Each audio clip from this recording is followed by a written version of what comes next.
My name is Anas Hajar, Associate Professor of Multilingual Education and former PhD Program Director at Nazarbayev University, Graduate School of Education. I completed my PhD in 2015 at the University of Warwick in England, and I worked at different universities in England like Warwick, Coventry, Canterbury, Christ Church University. Then also I joined University of Hong Kong for a couple of years. Following this, I came here to Nazarbayev University in 2019.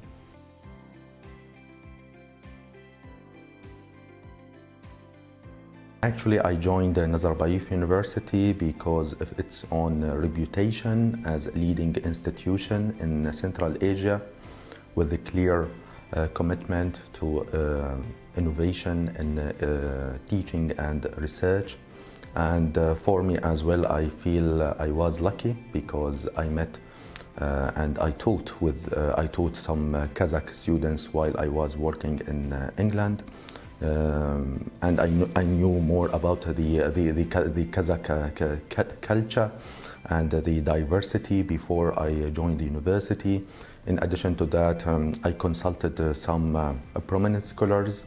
They knew very well about Kazakhstan and they recommended me highly to join this university.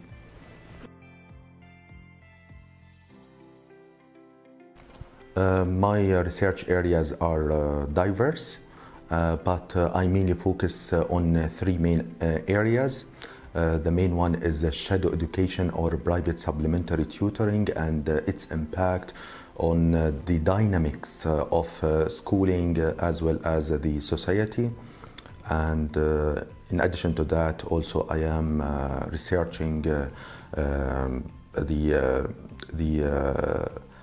individual differences, the impact of individual differences in second language acquisition, with particular focus on the role of language learning motivation and strategies in language learning. And as well as I am interested in the domain of internationalization education, with a specific focus on international students' experiences while studying abroad and how they are dealing with different linguistic, academic and socio-cultural aspects of their lives in the host country. Actually, shadow education is a common phenomenon, and I believe that every country is familiar with this phenomenon. And what do you mean exactly by shadow education is the academic term of a private supplementary tutoring, and it is a metaphor coined by Professor Mark Bray in 1991 to refer to additional support in core subjects like mathematics and languages provided by private tutors or in tutorial centers outside of formal settings. And why shadow? Because it mimics the education system and it imitates the curriculum adopted by the ministries in different countries. Thank you for this interesting question, because actually a universal Declaration of Human Rights in 1948, Article 26 says education should be free and compulsory to all children. However, shadow education is not free. It costs money. And therefore, when parents want the best for their own children and to have them join the top universities or highly selective schools, they often send them to fee-charging private tutoring in order to receive more training and coaching on these high-stakes examinations. So In this case, shadow education can sometimes cause troubles, especially for disadvantaged background families when it comes to the issue of equity.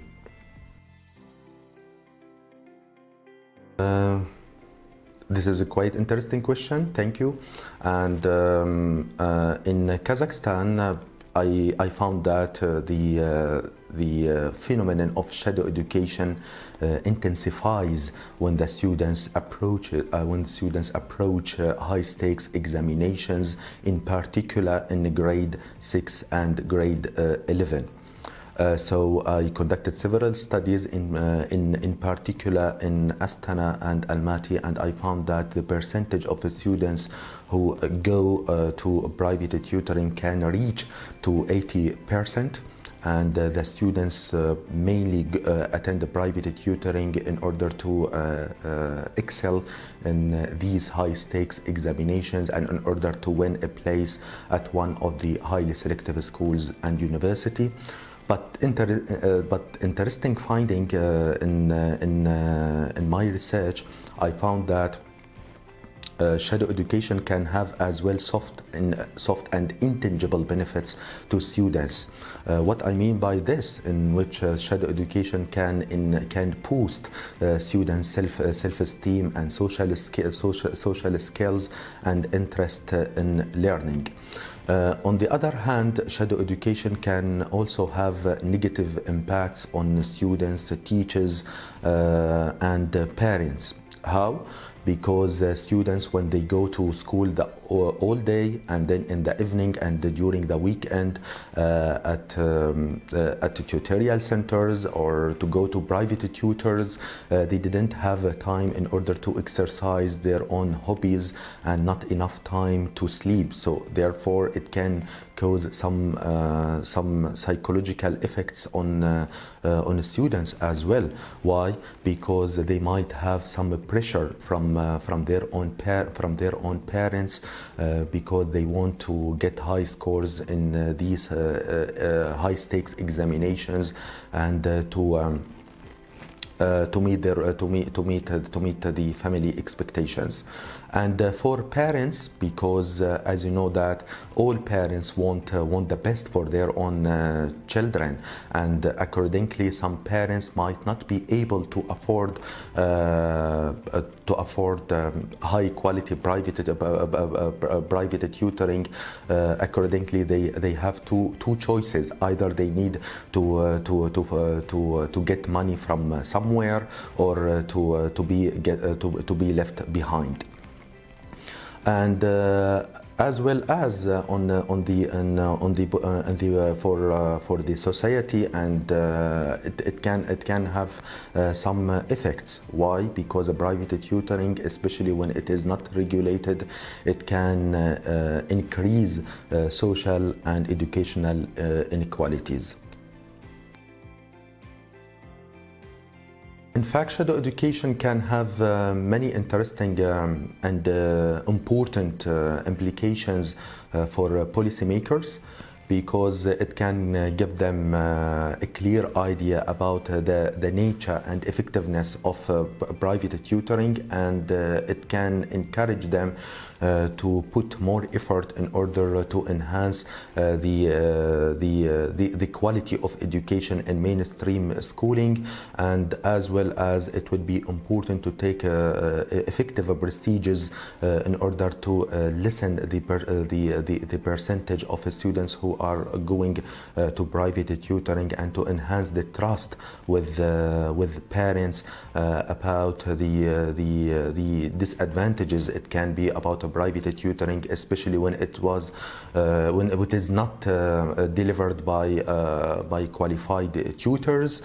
And the most important thing, I believe, that policymakers should regulate the private tutoring in the industry. How they can do that? There are different procedures, but if we want to talk about the most realistic ones, we can say that in which, like, the tutorial centers in Kazakhstan and elsewhere should be regulated by having a clear list of prices to families, and as well as about the equipment, verifying the qualifications of tutors and the owners of these tutorial centers. And also, I believe that for serving teachers, it shouldn't be allowed for them to give tutoring to their own students or to the students from the same schools in order to reduce the disadvantages of tutoring. Thank you so much for your question.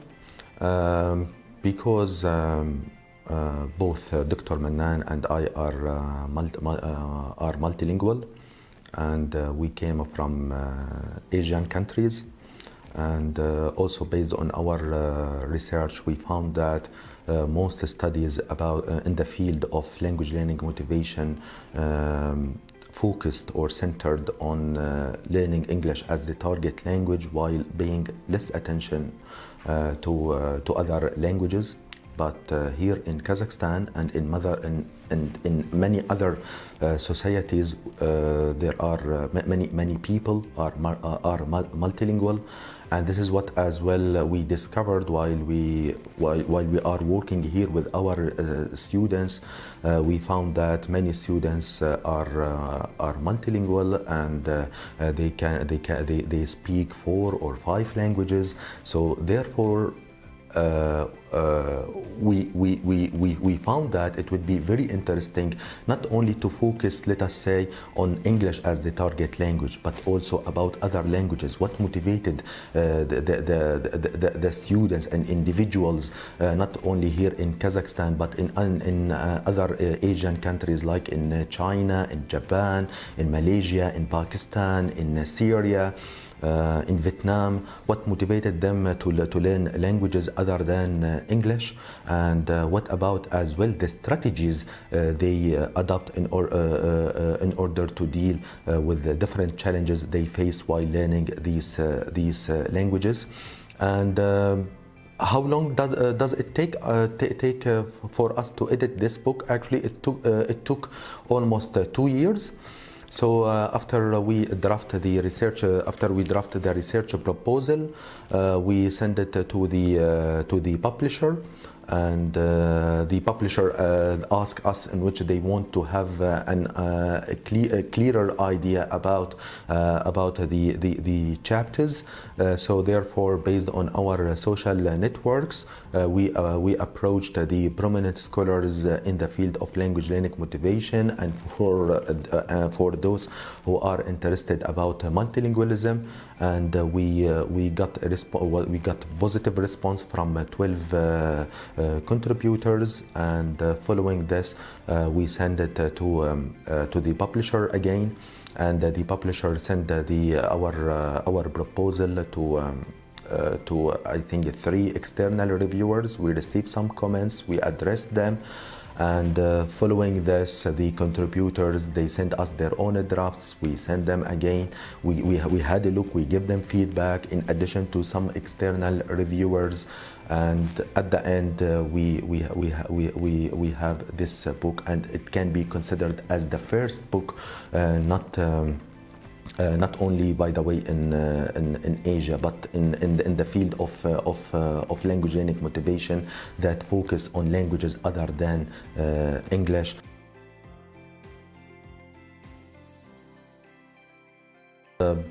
Because in this volume, in fact, there are different languages like Arabic, Chinese, Korean, Chinese, and Portuguese, and for Dr. Manan and I, in addition to editing this volume, we contributed in 2 chapters. In chapter 1, about from Kazakhstan, and about what motivated university students to learn Korean. And we found that in addition to the influence of Korean music and movies, the students found that in which learning Korean can have long-term goals, like in order to get better job opportunities and studying abroad. And in another chapter as well about Syrian students' experiences while learning Turkish, and we found that in which some Syrians, they are interested in learning Turkish because of the civil war, and they found that Turkey as a safe country in order to go there and in order to mingle and to be part of the host community. They found, and to find a job, they found that it is essential for them to start learning Turkish. I found that Kazakhstan is an interesting context because it is a highly multicultural and multilingual context, and it aligns with my main research interest about multilingualism and language policy, as well as I noted that now more international students are interested in joining excellent universities here in Kazakhstan, in particular Nazarbayev University. For this reason, I recently conducted an empirical study about international students here in Kazakhstan, what motivated them to join Nazarbayev University, what motivated them to come to Kazakhstan, and in particular to Nazarbayev University, which kind of challenges they face while studying in Kazakhstan, and what about the strategies they used. In addition to that, I am very lucky to work with excellent and inspiring faculty members from different parts of the world, and to do research together.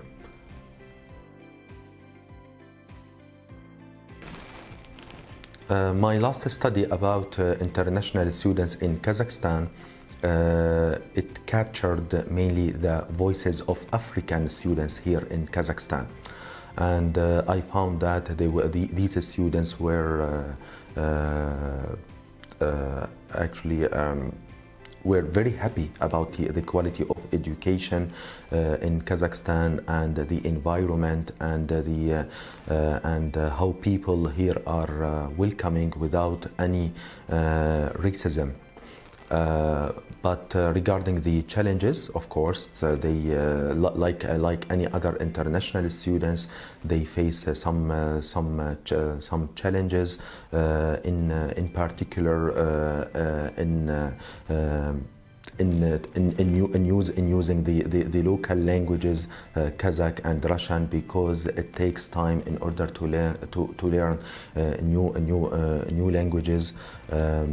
And in addition to that, sometimes they refer to the challenges of finding part-time job. But in particular, they believe that Kazakhstan and Nazarbayev University help them to improve their own identity as a global citizenship, with receiving sufficient intercultural intervention throughout the cycle of their own studying abroad.